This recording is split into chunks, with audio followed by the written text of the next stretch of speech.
Back in 2022, I went through a drawn-out and ill-tempered breakup with my then-fiancée, Savannah. She'd been getting unusually close to one of her coworkers, and her behavior had suddenly shifted. I accidentally overheard one of her phone calls revealing that the two of them were in fact having an affair. I confronted her about it, and she didn't even bother to hide it anymore. This was about a week before we were supposed to go on a couples retreat that we'd planned for months. So, instead of a 5-day weekend with my bride-to-be, it was aiming to be a miserable pity party. But hey, the deposit was non-refundable, and I needed space. I decided to go on my own while she packed her things. I couldn't bear to watch our life being put into boxes. I headed for Alaska. Now, one might not think of Alaska as the first place to go for a vacation, but there are some amazing ski resorts up there. There was this one place that had a little bit of everything. A main lodge with a bar, a restaurant, and a gym. Nothing huge, but more than expected. Savannah and I had rented one of the many two-man cabins, complete with a built-in sauna. Thing cost an arm and a leg, but it came with complimentary champagne, so what the hell. I got there early on Thursday morning. I checked in and explained to the receptionist that there wasn't going to be a second person joining me. It earned me my first sympathetic look and an involuntary, "Oh." I was shown to my cabin. It was in a cluster with 6 other cabins, a straight walk from the ski lifts. One of the staff members showed me how to work the sauna, bucket and all, where to find linens, and how to order room service. Then they handed me the keys and sent me on my way. Savannah and I got the place a little bit cheaper because of how far in advance we booked, so we had no idea that it was going to be such a rough winter. There had been a constant overcast for about a week, and we'd booked a little earlier in the year than we should, meaning it was oppressively dark outside. Even at the height of noon, all I saw was a gray-washed sun peeking through layers of clouds like a shy schoolboy. There were a couple of others there, though. In the cabin straight across from me were a pair that can only be described as socialite hipsters. A man and woman in identical haircuts and matching outfits. They had customized prints on their shoulders with their Instagram tags. At first I thought it was some sort of joke, but every time I saw them together they seemed to enjoy themselves immensely. Kinda made me feel bad for thinking less of them, to be honest. There were 2 men in their 50s. They weren't an obvious couple at first look, but you could kind of fill in the blanks to draw your own conclusions. I think they just wanted to get away. They didn't even bring any skis. They seemed pretty chill, spending most of their time enjoying the amenities of the lodge. There was one final couple next door. A man and woman in their early 40s. I got the impression that they were parents enjoying a weekend away from their kids. They talked on the phone a lot and had to repeat themselves, referring to your sister and your brother in a way that only a stern parent could. I caught their names as Tyler and Ginger. But out of everyone there, I think I was the one who stood out the most. This whole cluster was intended for couples, but the staff didn't have the heart to ask me to move. It was clear that something had gone wrong, and they just wanted to look after me. I got a complimentary breakfast, a couple extra chocolates on my pillow, and they always had this apologetic tone when speaking to me, like they were afraid that I'd break. To be fair, a couple of times I did. That first day, I spent most of my time in bed. I wasn't even tired, I was just hurting from all the empty space and lack of noise. I kept going back to my socials to see if Savannah had posted anything. I kept updating over and over and over again. It was well past 7 p.m. when I realized I'd spent all day doing nothing but wallowing in misery. I decided that I was going to at least try to make the best of it. I let the battery on my phone run out and left it empty while I headed for the bar. I didn't spend too much time or money, but just enough to get a chat in with some of the guests. There were single people and friend groups there too, but only a handful. By chance, I ended up spending the evening with my next-door neighbors, Tyler and Ginger. They confirmed immediately that yes, they were indeed exhausted parents. I offered them a sympathetic mojito, and after that, we were best friends. Tyler was this enormous, lanky man, easily 6'6" and bald as an egg. Ginger, on the other hand, barely reached 5'4". You could tell she'd been stressed. It carried under her eyes. That didn't stop her from laughing herself silly at every stupid joke we made. It might have been the mojitos talking, though. Later that night, I ended up taking a smoke break with Tyler out back. I hadn't smoked since college, but I figured now was as good a time as any to ruin my life a little. He handed me a lit Marlboro Red, leaning against the railing. I'd been telling Tyler and Ginger about Savannah and our recent breakup, and he was in full guy support mode. "Well, at least there's no kids involved," he said, sucking down a cigarette. "It gets hella complicated, and fast." "But it's worth it, right?" I asked. Tyler grimaced, bobbing his head side to side, making a little unsure hand gesture. "Depends," he continued. "I mean, they're gonna suck the life out of you. It's gonna be every day, every way, all the time. There ain't no you anymore. It's us, Yeah, I nodded. I get it. He finished his cigarette, flicking it into the snow. "But you can see it. You can see yourself in another person. It's hard to explain, but it's like, that's you. And unless you really hate yourself, you can't help but to love them." "So it's worth it then." Tyler snorted, heading back inside. He blew the last puff of his cigarette out his nose, or it might have just been hot air mixing with the cold night. "I'm theirs." I stayed behind, looking over the dark snow. Nothing gleamed or glistened. It was like a frozen black ocean as far as the eye could see. Not a single star twinkling above. The entire resort felt like something lost in deep space, isolated and displaced. A monument to comfort in a subdued wilderness. I could see the others debating what song to put on for karaoke. They were going to drag me up there eventually, too. I didn't mind that much. I can do a decent Killer Queen. I turned back towards the endless snow a final time. And I swear, something glimmered. And it wasn't the snow. Eyes? I woke up close to noon the following day. The result of too many drinks and not a single alarm set for the first time in years. I drank what felt like a bathtub's amount of seltzer, threw up, and grabbed some takeaway lunch from the restaurant. Got my wallet back, too. Not that I'd ever noticed losing it. As I headed out, one of the receptionists stopped me. She gently grabbed my arm, excusing herself. "Did you see a woman here last night?" she asked. "About 5'7", dark eyes, blonde hair." "No, was she here with anyone?" "That's what we're trying to figure out," she smiled. "We think there's an unregistered guest. She's not your missing +1, is she?" I shook my head, causing a temporary motion sickness. I reassured her that I hadn't seen anyone matching that description, and promised to let her know if I did. It was strange.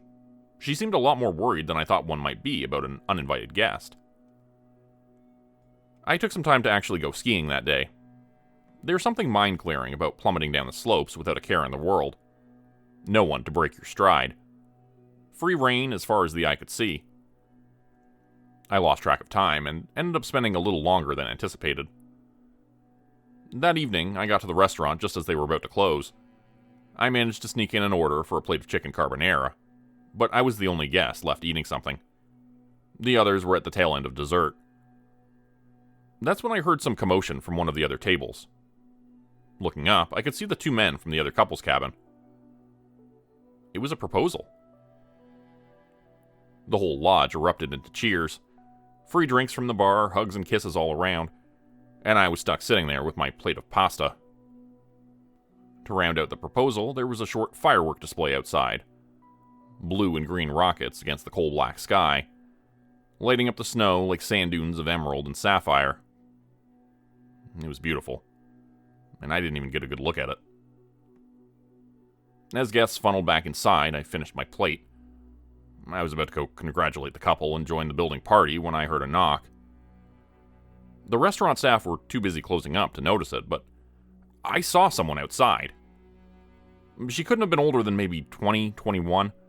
She wore a thin black nylon jacket and a trucker cap, resembling some kind of catering crew. She gave me a little hand wave, pointing to the door. "You mind letting me in?" "Sure, yeah." Strange. The glass door was already unlocked. I thought she might have been locked out. "Thanks," she smiled. "Must have pulled it the wrong way, sorry." She pushed past me, but turned with a smile as she did. Her eyes weren't just a dark brown, they were almost black. "You should join us," she smiled. "It's going to be fun." She disappeared into the bar crowd. Her smile faded behind a blonde ponytail the second she thought I wasn't watching. It took me a moment to realize she matched the description of the woman the receptionist had been asking me about. I tried getting a hold of a staffer, but they were running about like headless chickens. After a short but valiant effort, I decided to celebrate with the others. After all, it was a Friday night and I needed a reason to drink. Or a better reason, at least. Things got a bit hazy around midnight. The newly betrothed were off in a corner, sharing a bottle of red. Tyler was trying his best to keep Ginger from a fifth cocktail. The hipster couple had retired early, choosing to spend the remainder of the night in their cabin. Other guests filtered out one by one, leaving a handful of people behind. As I stumbled back to my cabin for the night, intent on spending some time in the sauna, I noticed the strange blonde woman in the distance. She was standing outside the hipster's cabin, knocking on their door. She looked back at me with an expressionless face, her dark eyes looking like holes in her head. I could tell something was off about her.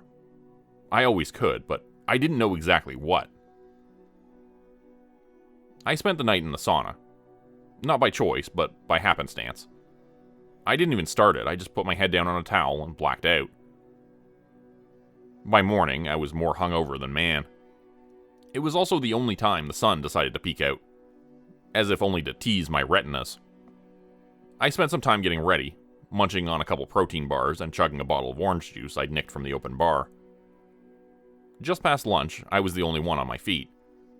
I didn't spot any other guests from the cluster, and all the cabins were closed. No sign of the strange blonde woman either. Maybe that was for the best. But the more I wandered about, the more I noticed that something was off. The ski lift wasn't working, and most of the main lodge was locked. All the lights were off, both inside and out. The restaurant's curtains were drawn, as well as the bar, and the reception. The gym was locked with a closed sign out front. I tried knocking, but no one opened. I tried the main lodge and the other cabins. Nothing. I looked all over the resort, but it was all empty. The parking lot, the maintenance shed, changing rooms. Everything was either locked up tight or empty. Something must have happened. One of the side entrances leading up to the restaurant kitchen was not just locked, but chained up. Going back to my cabin, I checked my phone, only to remember that I'd let the battery drain. There was no power to charge it.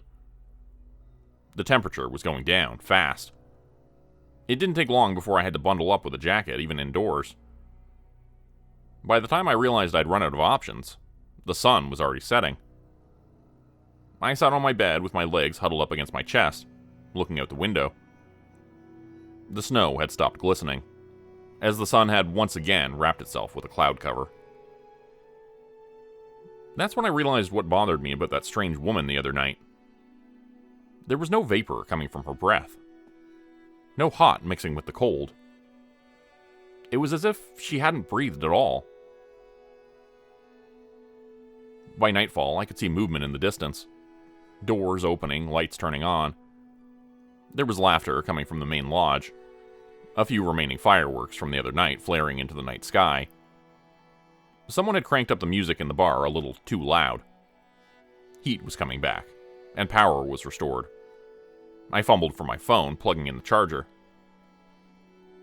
As I did, I spotted one of my neighbors through the window. One of the two older betrothed men. He looked ecstatic, skipping through the snow like a child. He lost his glasses as he haphazardly threw snow into the air, leaving an arc of snowflakes slowly tumbling back to the ground. I walked up to the window, ready to call on him. I wondered where his fiancée was, but I only had to wonder for a moment.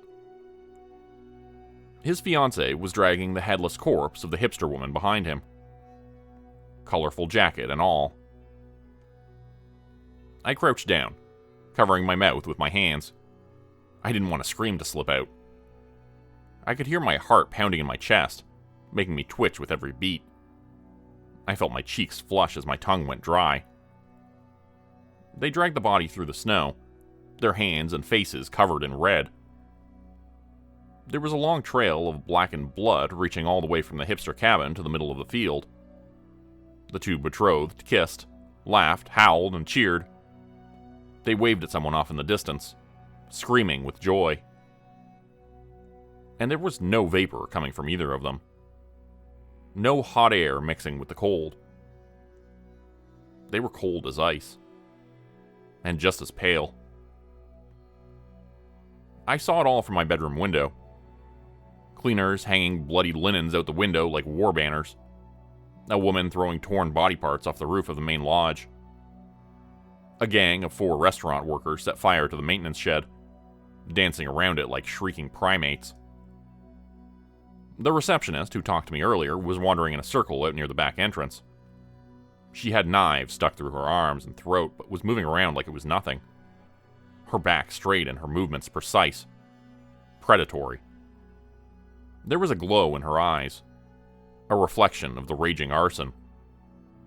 The pity I'd once seen in them were long gone. I frantically dialed emergency services. As soon as the call connected, my mind went into a lockdown. I couldn't decide whether to scream or whisper, so I ended up doing this strange wheezing. I had to repeat what I said 3 times to even identify myself. I have no idea what I even stuttered after that, but I managed to give them an address. I think I got the point across. People were dead, and things were on fire. There was a knock on the door. My immediate reaction was to toss my phone halfway across the floor. I never hung up, I think. I figured whoever was outside might have heard the noise and came to investigate. "Would you mind letting me in?"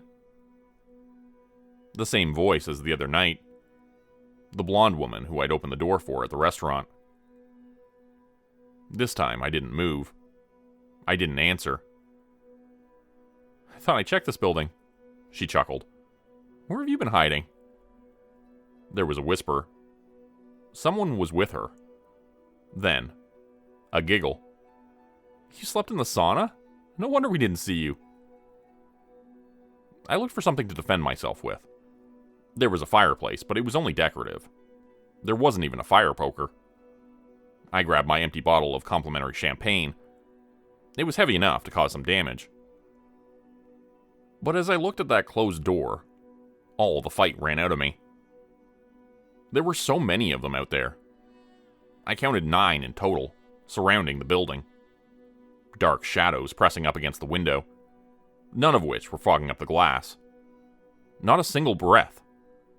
Not one. "It'll be quick." Her voice was muffled, but only barely. It would be so easy for them to break through. It was just glass. And yet, none of them did. "Open the door." Of course, I didn't. I grasped the bottle tighter, hoping against hope for them to just leave. Instead, there was another knock. A slap on the windows. A few familiar faces with an unfamiliar glow in their eyes, looking my way. "I heard you went through a rough breakup," she sighed. "We're a community. There's no loneliness on the other side of this door." Something in me snapped.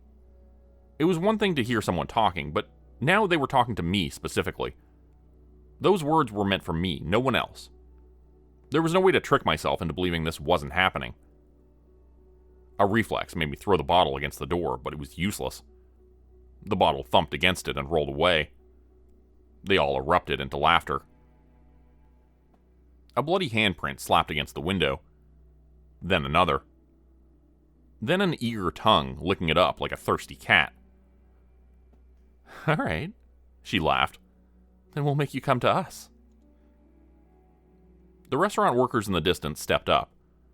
They were using empty beer bottles from the other night, filled to the brim, with a rag on top. Molotovs. I didn't have time to go for my phone, and I couldn't leave. The first place I thought of was the sauna. It was at least heat resistant. It could buy me some time. I hurried into the sauna as the first heat wave pushed the door shut. Bottles were being thrown against the windows, shattering against the bedroom floor. They cheered, singing a scream rendition of London Bridge at the top of their lungs.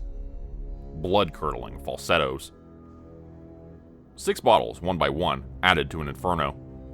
The smoke was already billowing into the sauna, staining my lungs. There was no option left. I had to get out. I'd die if I didn't. I dipped my sauna towel in a bucket of water and wrapped it around my head. I tucked my arms into my jacket, covered my face, and considered my route. The shortest way was the window facing the rear. A sharp turn to the left and then straight forward. I plotted it. I envisioned it. And as laughter drowned in the crackling flames, I felt my tears grow warm. And I ran. One step outside and there was already something on me sizzling. Pain on my shoulders like a searing sunburn. I could feel my skin flaking. I stepped down with my right foot, turned, and leaned into a sprint. It wasn't a conscious decision. I wasn't as much running as falling with purpose. And as I crashed through the window, and air surged out all around me, I threw myself into the snow by force of body weight alone. I didn't stop. Stopping meant death. Instead, I kept sprinting forward, in a pace that knocked the breath in and out of my lungs like a piston. I threw the towel off my face, feeling the chill night air burn against my exposed shoulders. I was burned, but I couldn't stop to check how badly. Most of them were too busy howling and cheering to even care. Some of them were too occupied with suckling on something raw and bloody. Others were too busy enjoying each other's company. Some of them were pointing in my direction. One of them fired a gun, but the shot went wild. There was only one that remained focused and calculated. This wasn't a game to her. This was survival. I made my way around the side of the main lodge, following a blood-spattered trail in the snow. The ground was cluttered with miscellaneous furniture thrown from the second-floor window. I could see breathless faces peering out at me, but they didn't seem to care. Maybe they thought I was one of them. Maybe they thought they'd already won. Maybe they had. As I rounded the corner to the parking lot, I saw a familiar face. Ginger. She was perched on the hood of a car in nothing but her underwear, barefoot with the bloodied remains of Tyler splayed out in front of her. There were no tears in her eyes, just a blank-faced, thousand-yard stare. She was holding up his left leg, licking an open wound clean as she pressed and prodded the dead veins for blood to squirt. A crazy idea went through my head as I grabbed a handful of snow and stuck it into my mouth. I tried to calm my breathing as I stepped into her vision. Hiding my breath might trick her long enough to gain some distance. There was visible confusion on her face, maybe a hint of recognition. The snow kept my breath from turning to mist, making me look just as breathless as the rest of them. Ginger looked me dead in the eye as her face contorted into a snarl. "He's mine," she shrieked. "He's all mine." She observed every step I took. She sucked air into her lungs, as if to make herself look larger, making an uncanny reverse hissing noise. There was no vapor coming from her breath as she exhaled. There was no chase. She already had her meal, like a house cat eating a St. Bernard. I had to get out of there. There had to be something I could do other than to run blind into the wilderness. By the south corner of the main lodge, there was a pile of clothes. They smelled of turpentine, but no one had lit them on fire just yet. Maybe they wanted to add more to it before they did. I stuck my hands in there, letting the chemicals sting my open wounds. Rustling through discarded shirts and pants, some of which still had limbs attached, I managed to find a set of car keys. I held onto it for dear life, thanking whatever gods may be for the little blue sunflower keychain I'd felt at the top of my fingertips. The keys led me to a camper van. There was a small picture of the two betrothed men above the glove box. Since I'd seen them out in the field, I figured I had some time before they came looking for it. I put the keys in the ignition, and my heart froze. There was a knock on the driver's side door. "This is hardly a fitting domicile," her. I fumbled the keys trying to get the thing to start. The camper van was probably older than me, and I'm not good with driving stick, but I didn't have much choice. Invite me. That's just it, isn't it? I cried. You can't do it. You can't come in. You want to bet? Yeah, I nodded. Yeah, let's bet. Let's do it. I was just buying time. The moment the engine roared to life, I stepped on the gas. A bloodied hand squeaked against the window as I took a hard right turn, making the tires slip on the graveled road. I saw it all in the rearview mirror. The fires, and a gathering crowd. Some of them waved goodbye. Some cheered. All of them rejoiced. Together. Breathless. By the time I got to a nearby town, fire trucks had already passed me by. Once I talked to the police, they seemed to already know the story. To them, there had been reports of arson, several casualties, about 8 in total. They had people on site investigating. But the people I'd seen out there, celebrating a massacre, they were never reported as victims or suspects. In fact, they were seemingly just innocent bystanders. I have kept my eye on this for years. Some of the firemen who got to the resort that night have permanently switched to night shifts. Most of those who survived that night have mysteriously vanished from social media. But they still pop up in posts, very much alive and kicking. I've seen people who look suspiciously similar to Ginger and the 2 betrothed men. They didn't fake their deaths or disappear. They just made themselves socially invisible, slipped into the background. All deaths were easily explained. Arson. All they found were burned bodies, and the fire marshal in charge seemed less than eager to delve deeper into the cases. Most of the eyewitness accounts were taken on face value. Strange how the fire marshal first changed to a night shift, then fell off the radar completely. It was arson. End of story. No need to look closer. And my 911 call? No one ever heard about it. No wonder they didn't bother to hide it all from me. I was never a threat. They'd already done what they came for. That one woman, the one who didn't breathe, was the source of it all. And to the best of my knowledge, she is still out there. And she is not alone anymore.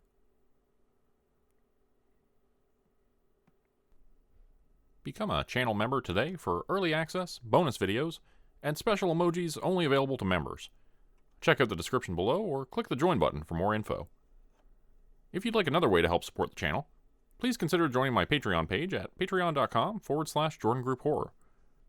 As a patron, you'll get access to bonus videos and content. You'll be credited at the end of every video going forward, and if you decide to stay for 3 months, I'll name a character after you which will be featured in a Hollow's End story. Links to join the Patreon are in the description. Thanks everyone for listening. Please like, subscribe, and comment to help the channel continue to grow. And see you again next time at 4 p.m. Eastern Standard Time. Hope you have a great night.